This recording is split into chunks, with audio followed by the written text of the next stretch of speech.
Hola a todos, bienvenidos a este nuevo video. En esta ocasión vamos a resolver ejercicios relacionados con la notación sigma. Recordemos que estamos trabajando con el cuadernillo de cálculo integral de bachillerato de la DGETI. Recordemos que utilizábamos figuras conocidas, rectángulos para ser precisos, y mediante el cálculo y la suma de las áreas de estos aproximábamos las áreas de curvas. En esta ocasión vamos a aprender sobre una herramienta matemática que nos va a permitir facilitar el cálculo. Bien, observemos esta curva que se nos presenta. Se aproxima el área para la misma curva utilizando diferente cantidad de rectángulos. Para el caso de la figura de la izquierda se utilizan 4 rectángulos para aproximar el área, mientras que para el lado derecho se utilizan 32. Nos preguntan ¿de qué depende el número de rectángulos que decidamos emplear? Observa los dos planteamientos y el valor del área aproximada en cada caso. Muy bien, vamos a adentrarnos un poco más. Después nos plantean las siguientes preguntas. ¿En cuál de los dos planteamientos consideras que existe una mejor aproximación al área que se quiere calcular? Mediante la observación nos damos cuenta que en la figura de la derecha los rectángulos cubren un mayor espacio que los rectángulos de la izquierda. Por lo tanto, la respuesta a esta primera pregunta sería en el segundo, ¿sí? En el segundo planteamiento se aproxima mejor el área que se quiere calcular. Número 2. ¿De qué depende que nuestros cálculos se aproximen en mayor grado a el área exacta de la figura bajo la curva? Noten que hay una relación directa entre la cantidad de rectángulos utilizados y la precisión del área a calcular. Es decir, mientras en la figura de la izquierda se calcula el área utilizando poquitos rectángulos, esto genera ciertos espacios vacíos que al obtener el área final dan como resultado ciertos errores, mientras que al utilizar una mayor cantidad de rectángulos el área es más precisa. Por lo tanto, ¿de qué depende que nuestros cálculos se aproximen en mayor grado al área exacta de la figura bajo la curva? Pues a la cantidad de rectángulos que utilicemos. En el primer caso, ¿de cuántos rectángulos debemos sumar sus áreas? Aquí podemos observar que n es igual a 4, por lo tanto, son 4 rectángulos. En el segundo caso, ¿de cuántos rectángulos debemos hacerlo? N es igual a 32, por lo tanto, estamos hablando de 32 rectángulos. Número 5. ¿Qué ventajas tiene desarrollar los cálculos por la primera opción? Bueno, al ser menos rectángulos, el cálculo va a ser más rápido, ¿sí? Van a ser menos cálculos. Número 6. ¿Qué desventajas tiene desarrollar los cálculos por la segunda opción? Al ser una gran cantidad de rectángulos, son mayor cantidad de áreas que hay que obtener y después sumar. Entonces, la respuesta sería, tenemos que realizar más cálculos por el número de rectángulos utilizados. Muy bien, vamos con las actividades de apertura. En esta ocasión vamos a conocer lo que es la notación sigma. Para el caso que acabamos de analizar, la figura de la derecha utilizaba 32 rectángulos. Para aproximar el área tenemos que calcular el área de cada uno de los 32 y después hacer la sumatoria. Para eso, para facilitarlo, podemos hacer uso de algo que se conoce como notación sigma, ¿sí? Que no es más que una notación que nos permite simplificar las sumatorias, ¿sí? En este caso de varias cantidades. Nos dice este texto, se emplea para calcular la suma de muchos o infinitos sumandos. En este caso, en aproximación de áreas, los sumandos van a corresponder a la cantidad de rectángulos que nosotros decidamos para aproximar el área, ¿sí? Muy bien, y es muy útil en cálculo de áreas bajo la curva. Muy bien, emplea una simbología, de hecho deriva de la letra griega sigma, aquí lo tenemos. Muy bien, tiene una notación, ¿sí? Tiene elementos que hay que conocer. Aquí nos dan un ejemplo, nos dice expresar la suma de los primeros 10 números naturales, ¿sí? Aquí observamos que tiene una simbología, aquí vemos que tiene un desarrollo, ¿sí? Se están sumando los primeros 10 números naturales. Vamos a ver qué significa cada uno de estos elementos. Muy bien. Para representar una suma mediante la notación sigma tenemos que emplear, por supuesto, la letra griega sigma, ¿sí? Vemos que aquí aparece una i, ¿sí? Que se conoce como índice de la suma. Este índice de la suma nos da la pauta para realizar las sumatorias. Lo vamos a ver en un momento más. Debajo de la letra sigma vemos que aparece i igual a 1, que se conoce como límite inferior, ¿sí? Y el numerito que aparece sobre la letra sigma se conoce como límite superior, ¿sí? Estos números, el límite inferior y el límite superior, nos dicen de qué número a qué número vamos a hacer la sumatoria. Es decir, esto me está indicando, vas a sumar, ¿sí? Vas a sumar todos los números que van del 1 al 10, ¿sí? Y me da una condición, el límite inferior debe ser siempre menor o igual al superior. Hay que tomarlo muy en cuenta para toda la representación en notación sigma. Muy bien. Aquí nos dice que para el índice de la suma o índice de suma se puede utilizar cualquiera de las letras, puede ser I, J o K. Generalmente se utiliza la letra I, sin embargo hay que tener en cuenta que se puede utilizar otras literales. Muy bien, pero aquí tenemos la notación representada en forma general. Tenemos sumatoria, ¿sí? La suma de términos de AI, ¿sí? Desde I igual a 1 hasta n, ¿sí? Y acá está el desarrollo.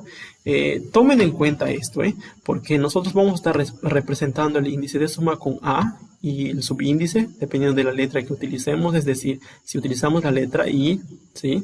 Utilizamos la letra I, va a ser A subíndice I. Si utilizamos la J, va a ser A subíndice de J, ¿sí? I igual a 1, este es el límite inferior, y n es igual al límite superior. Eso hay que grabarlo muy bien. Muy bien, aquí nos dan unos ejemplos de notación sigma, ¿sí? Observamos que en todos los casos se dan letras diferentes, J, K y la I para el tercer caso, ¿sí? Vamos a analizar el primer ejemplo. En el primer ejemplo me dice la sumatoria de términos J, ¿sí? Desde J igual a 1 a J igual a 5, ¿sí? Es decir, vas a sumar todos los números del 1 al 5, ¿sí? Esta J es el índice de suma. En el ejemplo 2 vemos que hay una pequeña diferencia con respecto al primer ejemplo. Observamos que al índice de suma K lo acompaña una constante, en este caso 2, ¿sí? Hay que observar muy bien cómo está compuesto el índice de suma antes de realizar las sumatorias. ¿Por qué?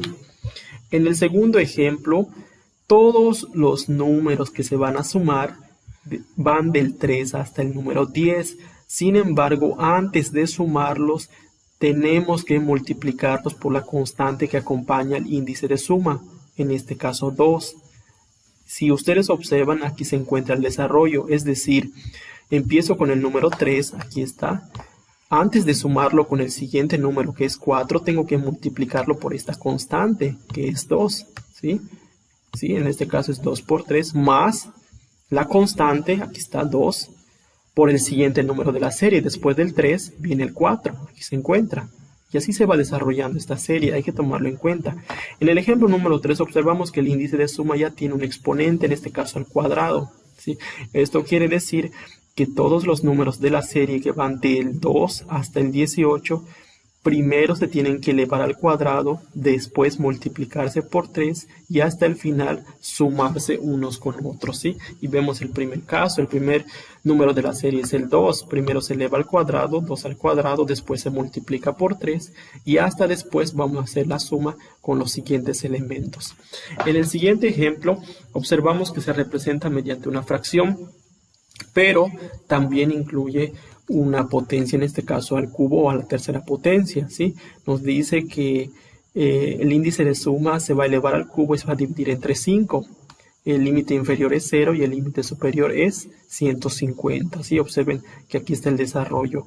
Y aquí nos hacen una observación. Cuando la cantidad de términos de la serie es grande, se utilizan puntos suspensivos para indicar que hay más números entre entre estos términos de la serie. Muy bien, vamos a continuar, vamos a realizar las actividades de desarrollo para que esto quede un poco más claro. Aquí nos dicen, determina las siguientes sumatorias, calcula también el resultado de la suma. Muy bien, cuando ustedes observen un índice de suma donde aparece únicamente una literal, significa que los números que conforman la serie se van a sumar en el orden en el que aparecen. Es decir, si solo me aparece aquí, por ejemplo, I, J, K, en este caso me está apareciendo T, significa que voy a sumar los números del 1 al 10, es decir, 1 más 2 más 3 más 4 más 5 y así sucesivamente hasta llegar a 10. Es decir, esto se representa de la siguiente forma, ¿sí? Es una suma de números consecutivos. Esto me da por resultado 55. Muy bien, vamos al inciso B. En el caso del inciso B, me puedo dar cuenta que el índice de suma va acompañado de una constante 2. Eso significa que todos los números del 1 al 8 se van a sumar, pero antes de sumarse tienen que multiplicarse cada uno por 2. Y aquí de hecho está desarrollado. Si el primer número de la serie es 1, antes de sumarse con el siguiente término tengo que multiplicarlo por 2, ¿sí? Y lo mismo va a pasar con los siguientes términos. Por ejemplo, el segundo término es 2. Antes de sumarse tiene que multiplicarse por esta constante que acompaña al índice de suma. Entonces, si yo desarrollo esta sumatoria, me va a dar como resultado, que lo tenemos, 72, ¿sí? Ya con todo el desarrollo, ¿sí? Muy bien, continuamos. Y el inciso C, puedo observar que aquí ya tengo una expresión, ¿sí? Tengo el índice acompañado de una constante, en este caso 3, que va a multiplicar, pero también observo que se le va a sumar la unidad.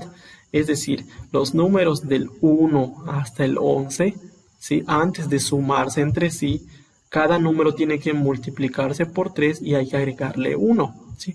Para que esto se entienda, voy a ponerles el desarrollo. Aquí está, ¿sí? Empiezo, el primer número de la serie es el 1, aquí está entre paréntesis. El último número de la serie es el 11, aquí se encuentra. Pero antes de sumarlos entre ellos, tengo que multiplicar, en este caso el primer número 1, por la constante 3, 1 por 3, y sumarle la unidad 1, ¿sí? Este resultado se va a sumar con el siguiente término, que también a su vez tiene que multiplicarse por 3 y agregarle 1 como lo indica el índice de suma. Hay que tener mucho cuidado en eso, hay que observar bien cómo se indica el índice de suma, la forma en que se va a realizar. Muy bien, si yo desarrollo todo esto, aquí está el desarrollo, ¿sí? Para el primer caso, 3 por 1, 3 más 1 me da 4, aquí está, y puedo ir desarrollando y comprobando. Al final, el resultado de esta sumatoria va a ser igual a 209.